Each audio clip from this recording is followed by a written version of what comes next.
Há um caminho para a adoração, há uma porta que tem que se abrir, abrir os meus olhos, Espírito. Bom dia, meus irmãos, graça e paz a todos, tudo bem, meus irmãos? Vamos iniciar nosso devocional hoje, lá no livro de 2 Samuel, no capítulo 1, do versículo 1 ao versículo 15. Gostaria de estar lendo com vocês. Nosso querido pastor Daniel ia estar fazendo o devocional nessa manhã, só que por problemas técnicos, a internet dele, ele ainda está tentando resolver a questão da internet dele. Ele entrou em contato com a empresa que fornece a internet para ver se ele consegue arrumar, né, esse problema, mas acredito que hoje à noite e amanhã ele já está novamente à frente dos devocionais e da programação, tá bom, gente? Vamos lá, 2 Samuel, no capítulo 12, do versículo 1 ao versículo 15, diz o seguinte: o Senhor enviou Natã a Davi. Natã foi falar com Davi e lhe disse: havia numa cidade 2 homens, um rico e outro pobre. O rico tinha ovelhas e gado, e em grande número, mas o pobre não tinha coisa nenhuma, a não ser uma cordeirinha que havia comprado. Ele a criou e ela cresceu em sua casa, junto com seus filhos. Comia da sua comida e bebia do seu copo. Dormia nos seus braços e ele a tinha como filha. Certo dia chegou um viajante à casa de um homem rico e este não quis pegar uma das suas ovelhas, um dos seus bois, para dar de comer ao visitante que havia chegado. Em vez disso, pegou a cordeirinha do homem pobre e preparou para o homem que havia chegado. Então, o furor de Davi se acendeu contra aquele homem, e ele disse a Natã: tão certo como vive o Senhor, o homem que fez isso deve ser morto. Pela cordeirinha restituirá 4 vezes, porque fez uma coisa dessa, e porque não se compadeceu. Então diz Natã a Davi: este homem é você. Assim diz o Senhor, o Deus de Israel: eu ungi rei sobre Israel, e eu livrei das mãos de Saul. Eu lhe dei a casa de seu senhor e as mulheres de seu senhor em teus braços. Também lhe dei a casa de Israel e de Judá. E se isso fosse pouco, eu teria acrescentado tais e tais coisas. Por que então você desprezou a palavra do Senhor, fazendo o que era mal aos olhos dele? Com a espada você matou Urias, o heteu. Você tomou por esposa a mulher dele, depois de o matar com a espada dos filhos de Amon. Agora, pois, a espada jamais se afastará da sua casa, porque você me desprezou e tomou a mulher de Urias, o heteu, para sua mulher. Assim diz o Senhor: eis que farei com que de sua própria casa venha o mal sobre você. Tomarei as suas mulheres e a sua própria vista, e as darei a outro homem, que se deitará com ela em plena luz do dia, porque você o fez em segredo, mas eu farei isso diante de todo Israel, e em plena luz do dia. Então Davi disse a Natã: peguei contra o Senhor. E Natã respondeu: também o Senhor perdoou o seu pecado. Você não morrerá, mas porque com isso você deu motivo a que seus inimigos do Senhor blasfemem, também o filho que nascerá morrerá. Então Natã foi para a sua casa. Amém, meus irmãos? A palavra diz o seguinte, o que me chamou muita atenção no versículo 7. O versículo 7 diz o seguinte: você é esse homem, disse Natã a Davi. O rei Davi estava no auge do seu reinado. Ampliava as fronteiras de Israel. Ampliava as fronteiras de Israel. Ampliava as fronteiras de Israel. Vencendo as disputas, tudo corria bem. Até que aquela fatídica manhã, uma manhã, em vez de Davi, o rei Davi, ter... Normalmente, quando lemos o livro de 1 Samuel, 2 Samuel, Crônicas, vemos o rei Davi indo junto com seu exército, junto com seus homens, para as guerras. E nesse exato dia, em um dia, um único dia, o rei Davi, ao invés de ter ido para a guerra, ele resolveu ficar em casa. Ele ficou em casa.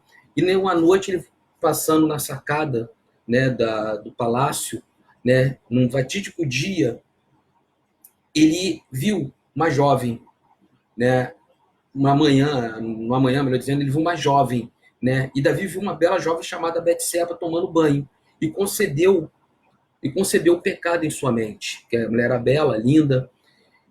e deitou-se com ela, gerou um filho, e para completar, condenou à morte o marido, né? O marido dela, né? O Urias, né? E não somente isso, Davi fez, ele planejou, ele acabou concebendo o pecado e planejou, né, a morte de Urias, porque quando lemos o texto, encontramos o seguinte: ele, além de ele ter deitado com a mulher de Urias, ele coloca Urias para a batalha. Ele chama primeiramente Urias, o texto é muito interessante, ele chama Urias e para ficar de férias, ficar de folga da batalha, e Urias para ele, a fim de que Urias se deitasse com a mulher. Só que Urias, sendo fiel, né, sendo justo, vamos dizer assim, aos homens que estavam na guerra, ele resolveu não se deitar, não ter a mordomia que os amigos dele, os outros guerreiros, não tinham naquele momento. Então, no período em que o exército estava em guerra, Urias não se deitou com a sua mulher, não desfrutou do prazer e do comodismo, né, de estar em casa, mas ele dormia fora, ele fugiu de toda a comodidade, esperando o exército voltar, esperando a guerra acabar. E ele se negou a deitar com Betseba. Davi, vendo isso, o que ele fez? Ele falou: nossa, de alguma maneira eu tenho que botar Urias, tenho que de alguma maneira cobrir o meu pecado, de alguma maneira jogar a sujeira que cometi para debaixo do tapete. E o que Davi fez? Já que Urias não se rendeu às mordomias, né, ao prazeres, né, de estar dentro de casa, desfrutando da mulher, ele botou Urias para ir para a guerra, logo de frente para a guerra. Então, o Davi, ele não somente cometeu o erro de se deitar com Betseba, ele ainda foi mais, ele planejou a morte de Urias. Né? Como a gente acabou de ler, né, ele literalmente ele mata Urias através das armas, das mãos dos inimigos. A sujeira estava sob o tapete e ninguém jamais descobriria aquele triste episódio. Tudo estava remediado. Pelos olhos de Davi, estava tudo resolvido. Ele deitou com a Betseba, concebeu o filho, teve um filho com ela, Urias morreu, problema resolvido. O rei, contudo, não contava com a interferência de alguém que sabe toda a verdade. Deus. Deus, o Senhor, envia o profeta Natã com o objetivo de confrontar o rei Davi com a verdade e fazê-lo abandonar toda a mentira e toda a dissimulação. A estratégia dada a Natã é muito simples. Pergunta a Davi se ele compreende quem realmente é e se ele percebe o que se tornou. Em um mundo de falsidade, é comum que nos deixamos levar pelas mentiras sobre quem realmente somos e criamos planos e estratagemas para ocultar a sujeira que acabamos de cometer. É muito interessante, Natan chega para ele e conta uma história, com alegorias, com exemplos, e o rei Davi, cheio de si, e sendo um homem, né, que buscava ser justo, ele foi direto no seu julgamento. Foi direto no seu julgamento. Né? E o Natan, com muita sabedoria de Deus, o conduziu para compreender quem ele era de fato, o que ele tinha cometido de fato. Né? E assim é nesse mundo de falsidade, como eu acabei de falar. É comum que nos deixamos levar pelas mentiras sobre quem realmente somos. Criamos planos, estratégias, meios, sabe, de ocultar os erros que cometemos. Pegar sujeira, jogar para debaixo do tapete. Às vezes, como diz Jesus, né? Às vezes não, como diz Jesus, né? Por fora, belos, mas por dentro, cheio de podridão. O problema é que não enfrentamos a verdade sobre nós mesmos. A sujeira permanece e, por fim, destruirá tudo ao nosso redor. O Senhor sabe exatamente quem você é e o que você faz. O Senhor sabe muito bem quem nós somos e o que fazemos.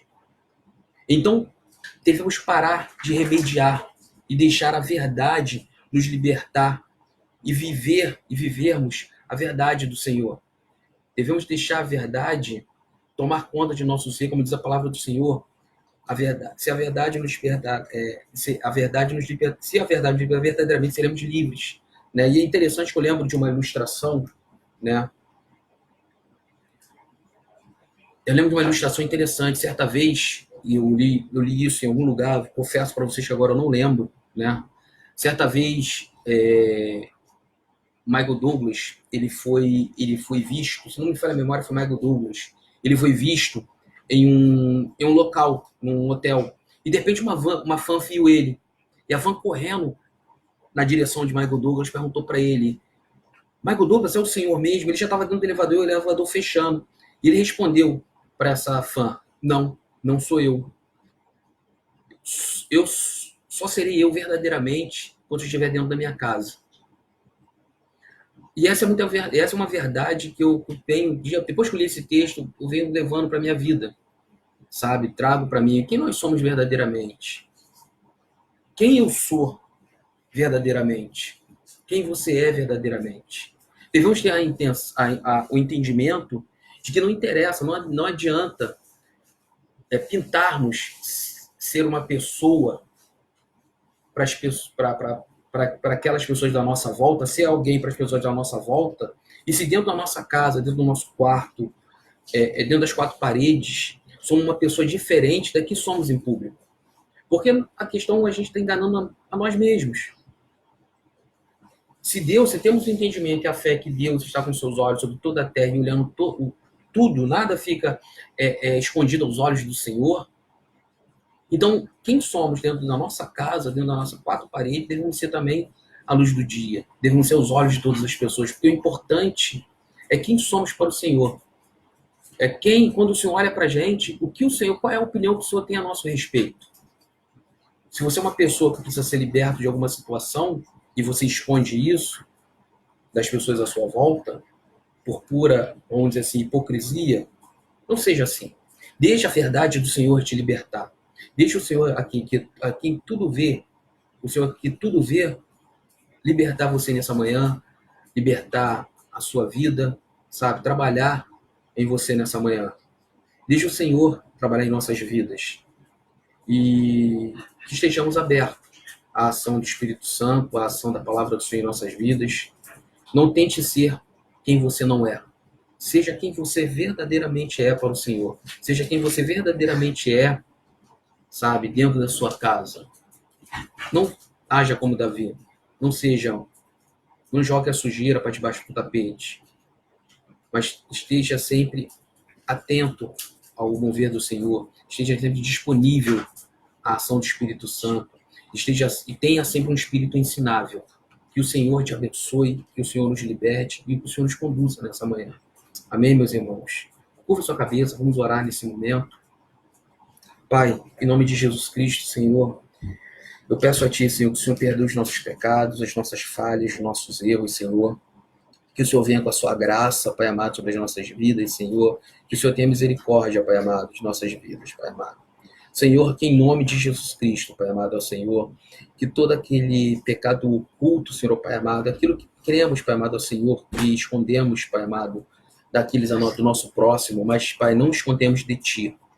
Que o Senhor, Pai amado, venha nos libertar, Pai amado, ao Senhor, de todas essas mazelas, Senhor. Que possamos, Pai amado, ter espírito ensinável, Pai amado, para aprender de Ti, Senhor. Que possamos ouvir, Pai amado, a Tua voz através da Tua Escritura, sermos transformados pelo Teu Santo Espírito, Senhor. Eu te peço, Pai amado, tenha misericórdia de nossas vidas, Senhor, Pai amado, fortalece a nossa fé em Ti, Pai, em momentos difíceis, Pai, de crises, Pai amado, que possamos crescer na Tua graça e no Teu conhecimento, Senhor. Perdoa, Pai, novamente peço os nossos pecados, as nossas falhas, tome em Tuas mãos, Pai. Aqueles que nesse momento estão em leito, Pai amado, estão acamados, Pai amado, ao Senhor, eu te peço, Pai, que o Senhor vá ao encontro dessas pessoas, Senhor, e que o Senhor, Pai amado, venha agir, Pai, na vida de cada um. Se for para curar, cure, Pai, para honra e glória do Seu santo nome. Se for, Pai amado, para manifestar a Tua salvação na vida dessa pessoa, que assim seja, Pai. Mas que, sobretudo, o Teu nome seja glorificado e exaltado em nossas vidas, Pai. Muito obrigado, Senhor, por tudo que o Senhor tem feito em nossas vidas e por tudo que o Senhor ainda há de fazer em nossas vidas, Pai. Muito obrigado, em nome de Jesus Cristo. Amém e amém. Que o Senhor nos abençoe e nos guarde. Que o Senhor resplandeça o rosto sobre nós e tenha misericórdia de nós no dia de hoje. Que o amor de Deus, a graça do nosso Senhor e Salvador Jesus Cristo, a doce comunhão, a consolação do Espírito Santo seja sobre as nossas vidas hoje e sempre. E lembre-se, deixe deixa a verdade de libertar a cada dia. Tá bom, meus irmãos? Deus os abençoe. Amém.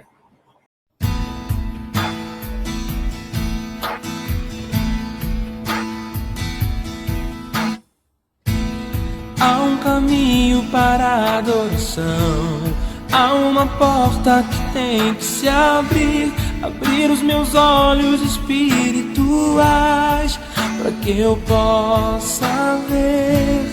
Há uma semente que tem que brotar.